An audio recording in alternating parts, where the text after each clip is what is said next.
The EX35 and EX200 Holte Extractor hammers can now easily be switched from hammering up to being able to hammer down by moving a plug from the bottom to the top and flipping the hammer around. Holte Manufacturing did this after lots of users asked for it to help them when they are using it in line to get unstuck and are wedged or sand-locked. We know some users also use this to pound casing, but we recommend the casing driver. Its anvil is made for this and it's way faster. We are going to show an unusual use case to get the point across. We are pushing while hammering down and sending vibrations down the pipe. We are at low pressure and air, 100 psi and a few hundred CFM. Notice how the pipe is going into the ground.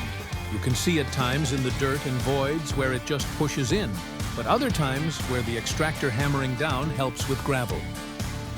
Now, we are going to switch from hammering down to hammering up for extraction by moving the plug back from the top of the main shaft to the bottom and flipping the extractor hammer right side up. The plug can vibrate out, so use a cordless impact or a torque wrench to 50 foot-pounds. Once the plug is moved to the bottom, flip the extractor hammer over and reconnect it. We've shown this in other videos, but since we are all set up, we are going to extract that pipe we just put in the ground. We recommend having the air inlet shackle adapter for this to protect your top drive from the vibrations. You can pull with your full force and start air low and ramp it up till things start moving. Up to 300 psi and as much air as you can give it is okay.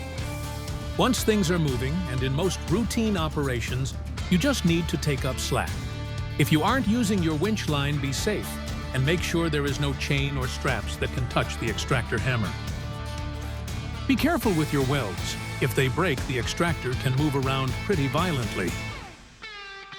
You can also connect the extractor to your head and pipe. This is used when you have tooling stuck down hole. Connecting in line can allow you not only to pull, but to push and rotate to help get unstuck. If you get wedged and it isn't moving up and you can't push it down, try putting the extractor into hammer down mode and vibrate and push the drill string down. Then try to get it moving back up again. Holte extractor hammers are the beefiest on the market. We make them in 35, 200, 435, and 900-pound piston sleeves.